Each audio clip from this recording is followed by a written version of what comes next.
বাংলাদেশে তাদের ভোট নেই বলেই তারা ভোট চুরি করেছে। আওয়ামী লীগের ভোটের জন্য এই পলাতক যে স্বৈরাচার তাদের কাছে সেজদা দিতে ব্যস্ত হয়ে গিয়েছে। কেউ যদি আমাদের রক্ত নেয়, বাংলাদেশের জনগণ আবার বিপ্লবিক কায়দায় রক্ত নেবে।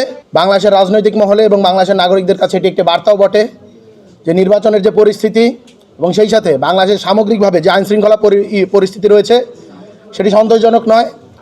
এবং আমরা প্রত্যেকেই যারা জুলাই বিপ্লবের সম্মুখ সারিতে ছিলাম এবং যারাই জুলাই বিপ্লবে অংশগ্রহণ করেছিলাম প্রত্যেকেই আসলে একটি জীবন মৃত্যুর সন্ধিক্ষণেই দাঁড়িয়ে রয়েছে। তাই এক্ষেত্রে যারা আমাদের এই জীবন মৃত্যুর সন্ধিক্ষণে এত দিন পরেও দাঁড় করাচ্ছে, যাদেরকে আমরা মনে করেছিলাম যে আমরা যদি একটি গণতান্ত্রিক উত্তরণের দিকে যাই, আমরা যদি রাষ্ট্রে কোনো প্রকার ভ্যান্ডালিজম না করে, বল প্রয়োগ না করে আমরা যদি একটি গণতান্ত্রিক প্রক্রিয়ার মধ্য দিয়ে যাই, তাহলে হয়তোবা যারা এই গণহত্যাকারী তারা হয়তোবা এমনিতেই বিলিয়ে যাবে এবং বিচার প্রক্রিয়ার মধ্য দিয়েই তাদের আসলে এই ব্যাপারগুলো সুরাহা করা হবে। কিন্তু আমরা দুঃখের সাথে দেখছি পলাতক বাহিনীরা বিদেশের মাটিতে বসে বাংলাদেশের বিরুদ্ধে ষড়যন্ত্র করছে। আমাদের নেতৃত্বস্থানীয় যারা রয়েছেন, যারা জুলাইকে ধারণ করেন, যারা জুলাইকে সামনের দিকে এগিয়ে নিয়ে যেতে চান, যারা বাংলাদেশের পক্ষে কথা বলেন, তাদেরকে হত্যার নীল নকশা করা হচ্ছে। তো এখন আমরা এই জায়গাটা থেকে আসলে আর বিন্দুমাত্র ছাড় দেব না। আমরা কঠোর থেকে কঠোর কর্মসূচির দিকে যাব এবং আমাদের এই বর্তমান যে পজিশন, আমরা সেইখান থেকে আসলে এই যে সো কল্ড কোট আনকোট করে আমরা যেটা বলি যে সুশীলতা, সেই সুশীলতার বাইরে গিয়ে আমাদের মনে হয় হার্ড লাইনে যাওয়ার সময় এসেছে। কেউ যদি আমাদের রক্ত নেয়, বাংলাদেশের জনগণ আবার বিপ্লবিক কায়দায় রক্ত নেবে। কেউ যদি পলাতক শত্রুরা, কেউ যদি ভিন দেশে বসে বাংলাদেশের বিরুদ্ধে ষড়যন্ত্র করে, কেউ যদি বাংলাদেশের বিরুদ্ধে যুদ্ধ ঘোষণা করে, বাংলাদেশ যুদ্ধ করবে। কেউ যদি বাংলাদেশের বিরুদ্ধে শান্তি চায়, কেউ যদি বাংলাদেশের পক্ষে শান্তি চায়, বাংলাদেশ তার পক্ষে শান্তির বার্তা নিয়ে যাবে। বাংলাদেশ এখন আবার তাদের যে বৈদেশিক নীতি বলবো এবং তাদের যে রাজনৈতিক নীতি, সেখানে সমানে সমান সেয়ানে টক্করের দিক দিয়ে আগাবে।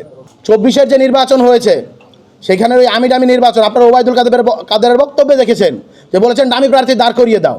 এই ধরনের বক্তব্য দেওয়ার পর এখন পর্যন্ত এই যে ডামি শব্দটা, এটা আমরা কোনো লিগ্যাল জায়গায় দেখতে পাইনি, কোনো ডকুমেন্টে দেখতে পাইনি, কোনো আইনে দেখতে পাইনি, কোনো কমিশনের পক্ষ থেকে এই শব্দটা আমরা এখন পর্যন্ত অফিসিয়ালভাবে আসেনি, যেটা দুঃখজনক।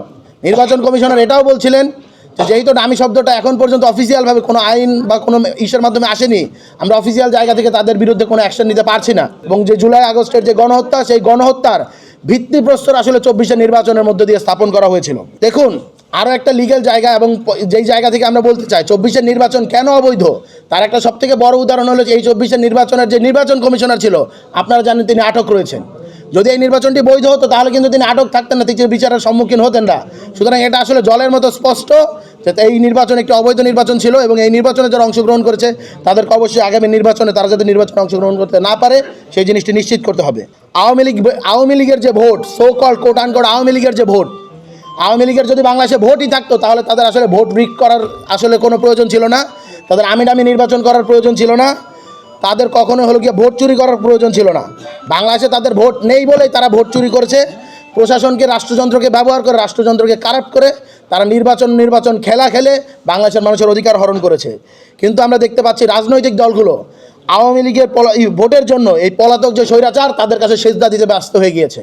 তাদের কাছে এই যে সেজদা দেওয়া, তাদের প্রতি যে নতজানু মনোভাব, বৈষম্য বিরোধী ছাত্র আন্দোলন বাংলাদেশের প্রতিটি রাজনৈতিক দলের যে এই আচরণের প্রতি হতাশ এবং নিন্দা জানাচ্ছে। আমরা বলবো পতিত স্বৈরাচারের ভোটকে সাথে নিয়ে নির্বাচিত হওয়ার থেকে জামানত বাজেয়াপ্ত হওয়াটা অনেক বেশি সম্মানের, অনেক বেশি সুখের এবং অনেক বেশি রাষ্ট্রবান্ধব, বাংলাদেশ বান্ধব। তো আমরা বলতে চাই আরেকটা হলো পতিত স্বৈরাচারের ভোটকে কাজে লাগিয়ে, পতিত স্বৈরাচারের সমর্থন নিয়ে এই নির্বাচন, সেটি আসলে জুলাই আগস্টের যে শহীদ তাদের রক্তের সাথে বেইমানি। এবং এই বেইমানি যারা করবে, আপনারা দেখতে পেয়েছেন আওয়ামী লীগ প্রবল প্রতাপশালী ছিল, ক্ষমতাশালী ছিল, কিন্তু তাদেরকে বাংলাদেশের মানুষ পিটিয়ে বের করে দিয়েছে, হেলিকপ্টারে করে পালাতে হয়েছে। আর 5টা মিনিট যদি বাংলাদেশে থাকতো, স্বৈরাচারী শেখ হাসিনার চিহ্নটুকু বাংলাদেশে খুঁজে পাওয়া যেত না। তাই আমরা সাবধান করে দিতে চাই, সতর্ক করে দিতে চাই, পতিত স্বৈরাচারের ফাঁদে পা দেবেন না। বিভিন্ন ধরনের গোয়েন্দা সংস্থার যেই ধরনের আমরা দেখতে পাচ্ছি যে তৎপরতা বাংলাদেশে বেড়ে গিয়েছে, সেই সম্পর্কে আমরা হুঁশিয়ারি করে দিতে চাই। এবং সেই সাথে আমরা একটা কথা বলতে চাই, বাংলাদেশের যে গণতান্ত্রিক উত্তরণ, সেই গণতান্ত্রিক উত্তরণের পথে যারা বাধা সৃষ্টি করবে তাদেরকে বৈষম্য বিরোধী ছাত্র আন্দোলন এবং বাংলাদেশের ছাত্র জনতা গণশত্রু আকারে চিহ্নিত করবে এবং তাদের বিরুদ্ধে কঠোর প্রতিরোধ গড়ে তুলবে।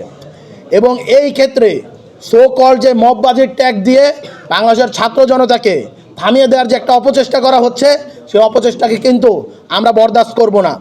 আজকের এই সুশীলতা, আমাদের আজকের এই থামিয়ে দেওয়া মব এবং হলো গিয়ে বৈপ্লবিক জনতার যে আচরণ, সেই দুটো আচরণের ডিফারেন্সিয়েট না করে সেগুলোকে একত্রিত করে দেওয়ার জন্যই আজকে হাদি ভাইকে হলো গিয়ে মৃত্যুর সাথে পাঞ্জা লড়তে হচ্ছে।